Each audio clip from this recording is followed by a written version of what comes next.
Welcome to the Charleston CFO Council.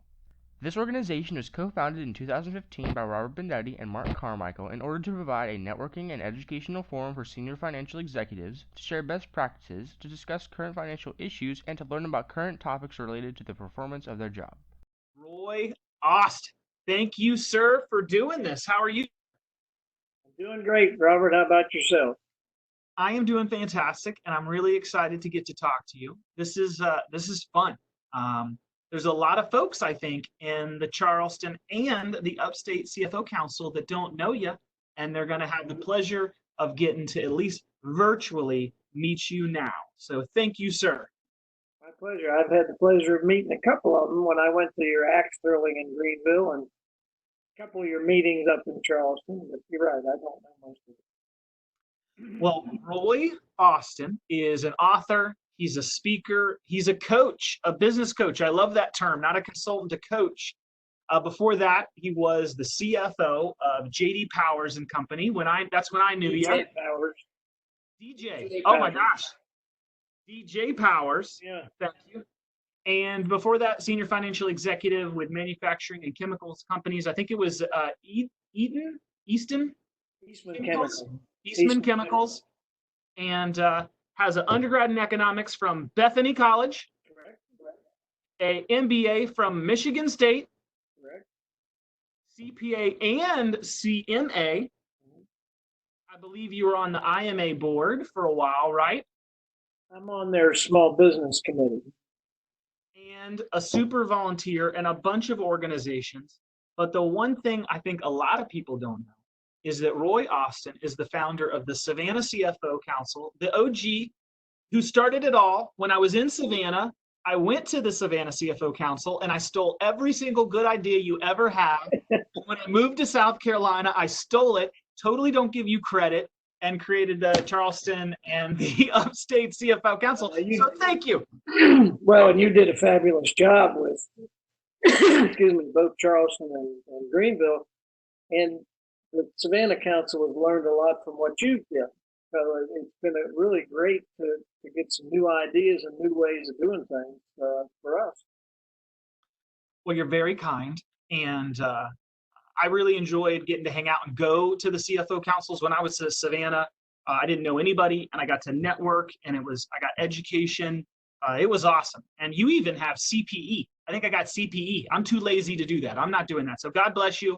Nobody in the Upstate or Charleston's CFO, don't get any ideas. I'm not doing it. But Roy, let's get into this. Question number uno. What is your favorite business book and why? Well, outside my own book. That's a shameless plug for the Alligator Business School. But one of my all-time favorites is E-Myth Revisited by Michael Gerber. For small businesses, I think it really paints an unbelievable picture of what it's like to be in a small business and a lot of great ideas on how you can improve and prosper. But I'm going to add a second one in there, Robert, which I really just started, I just finished just recently. And it's What Got You Here Won't Get You There. One of the best books that I have ever seen if you want to improve your personal relationships, which is the primary theme of this thing. All of us have positive aspects in our personalities, in our career, in our lives, but we also have some negatives.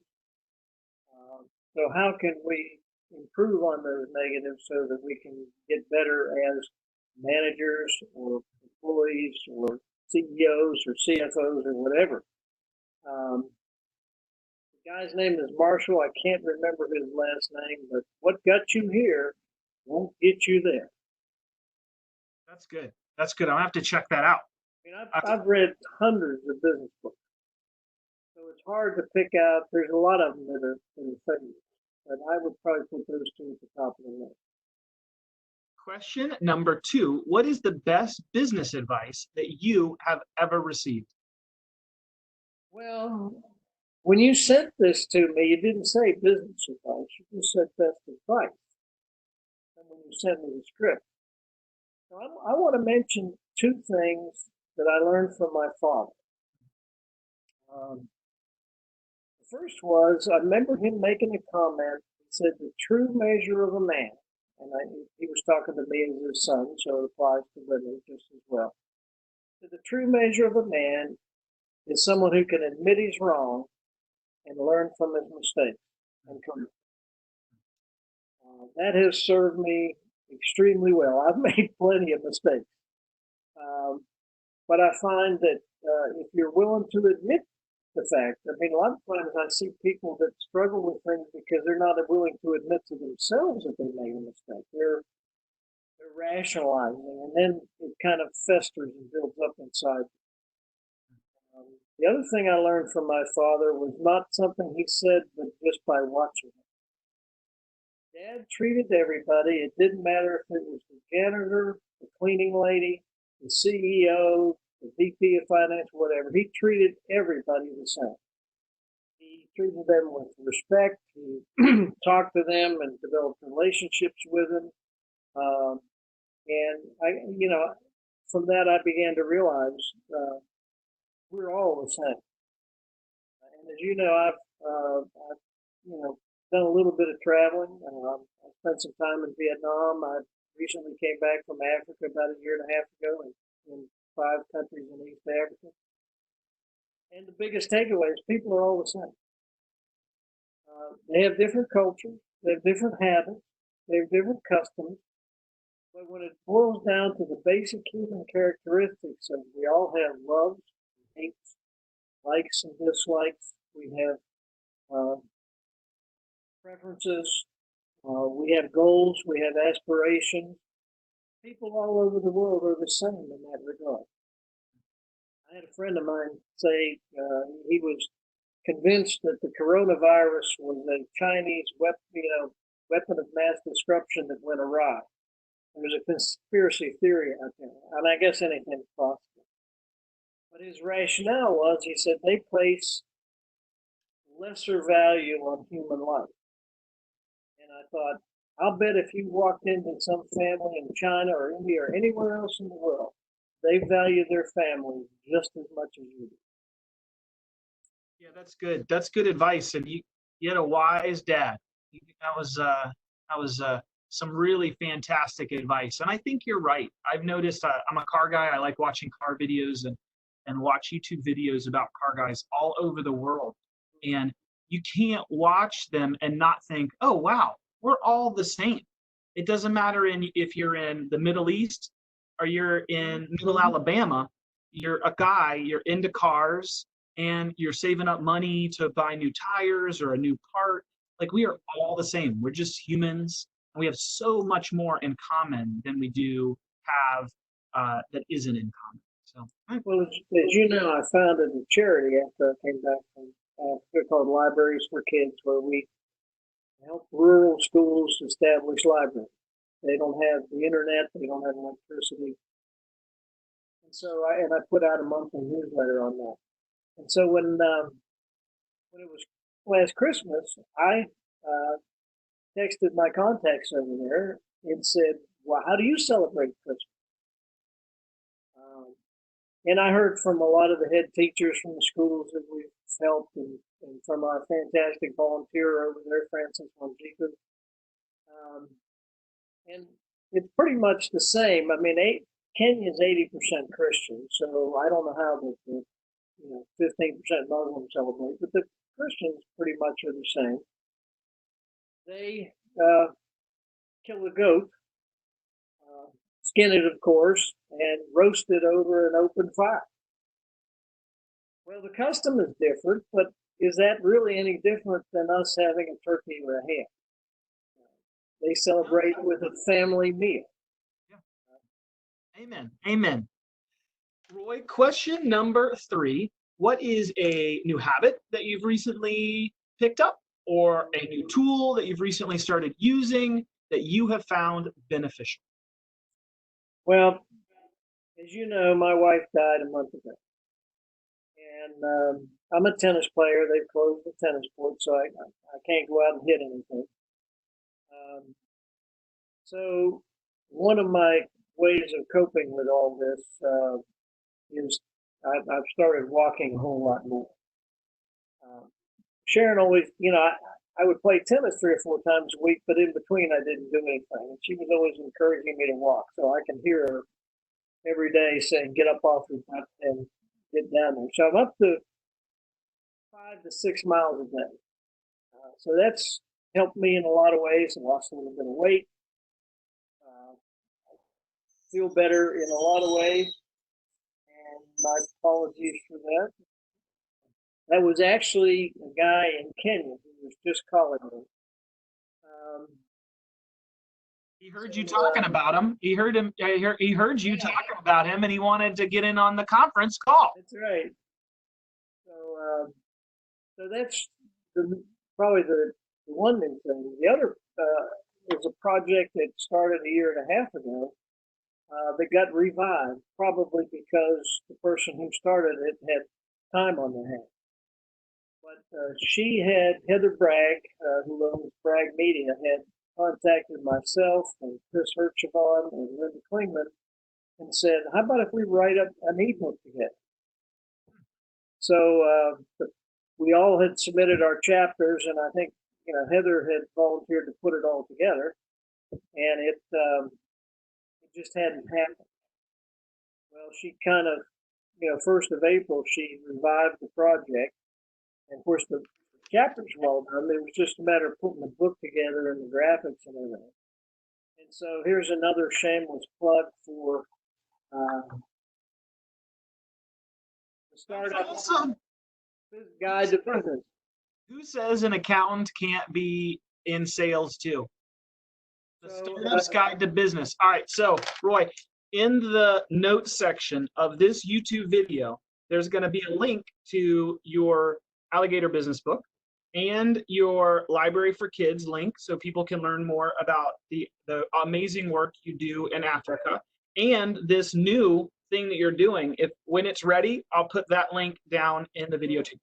It's actually ready, and it's just going to be an ebook. And what I'm doing right now is I cut the price of my book in half to try to help small businesses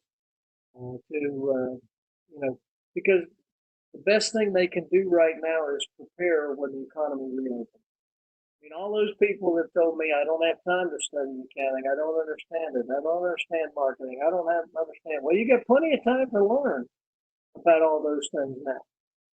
And so all of that is covered. So I wanted to put that in there, and then I'm offering the ebook, the Startup's Guide to Business, as a freebie if you buy the book. So right now the book is available. You can get it on Amazon, but you can also get it on my website, which is a better place to get it, which is rockwellbusinesssolutions.com. Well, you're the most retired guy I know. I don't think you understand what the definition of retired is. You are so busy. Like, man, I wrote down get off your butt and walk, but you are a go kind of guy. So you're doing every time I talk to you, I feel so lazy. I feel like such a bum. Well, you got to keep going, Robert, or the Grim Reaper will catch up to you. So. Amen, brother. Amen. And I think that's part of the coping process also. I'm so glad that I have libraries for kids, because now I've got something to look forward to feel productive on. And I think a lot of people who lose a spouse, they kind of sit around the house and cherish the memories, of course. But, I had a few pity parties at the first, and that didn't solve anything. No, the little I knew about her, amazing woman, she'd want you to get out there. Absolutely. and get off your butt and doing what you're doing. So you're doing awesome. Question number 4 is, what is the best part about your job? And you've got like 20, so you get to pick one. Well, of course, I'm blessed to have the freedom to work from home. And I'm not doing a whole lot of coaching anymore. I would if the right situation came along, but my primary focus is on the libraries for kids. the project came about. I went to Africa for one reason and one reason only, and that was to see the animals. The tour had all these cultural visits to homes and schools and villages and markets, and shooting bows and arrow with the bushmen and so forth. I didn't care about that. I just wanted to see the animals, and if I got to put up with all this cultural stuff, so be it. We were in a school in Amboseli National Park, which is a school for a tribe of Maasai. And somebody asked the teacher, "Do you have a library?" Her eyes lit up and she said, "No, but we'd love to." Of course, I subsequently learned in most cases in the rural schools, you might have 20 or 30 kids that have to share one textbook. So not only they don't have a library, they don't have textbooks either. And I was so impressed with this tribe of Maasai because they had changed their whole way of life so their kids could get an education. Historically, Maasai are nomadic herdsmen. When the grass gives out, they move their goats and their sheep and their cattle. Well, school buildings can't move. So they have located more permanently next to where the school is, but that creates a problem. Because now the warriors have to take the herds farther and farther away to graze. Well, in their main settlement, they're surrounded by 7-foot tall fence of acacia thorn branches, and those thorns are about yay long, and that's to keep the lions and the leopards out. Well, when the warriors take the herds farther and farther away, and they may be gone 2, 3, 4 weeks at a time, they don't have that protection. So, but they were willing, education was that important to them, that they were willing to change how they did things. So a lot of people told me, forget it, it can't be done. Books are too expensive to ship and they'll get lost in customs. Well, we discovered some less expensive, it's still expensive, but we discovered some less expensive ways to mail the books over there. And apparently there's no black market for used books in Kenya. So all the books that I've mailed get through. So we've worked with 11 schools now. I have 20 more on my waiting list. And they're just like us. They're all shut down because of the coronavirus. And so we've got a bunch of schools to start shipping to when they open back up. That's awesome. That's a great organization. I'm proud to know you and know that you're doing that. I think that it's a great way to give back. Also, want to say many thanks for the contribution from the Charleston CFO Council. Appreciate that. It was awesome. It was a blessing that we were able to make a donation to your charity. You're having a big impact in young people's lives, and so glad to do it.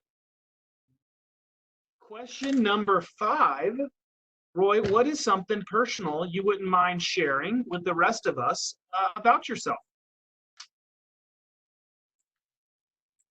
That's a tough one, Robert. Personally, if I'm not working on something, I'm probably on a tennis court. Or Sharon and I just love to travel. We hit all the national parks, the big ones.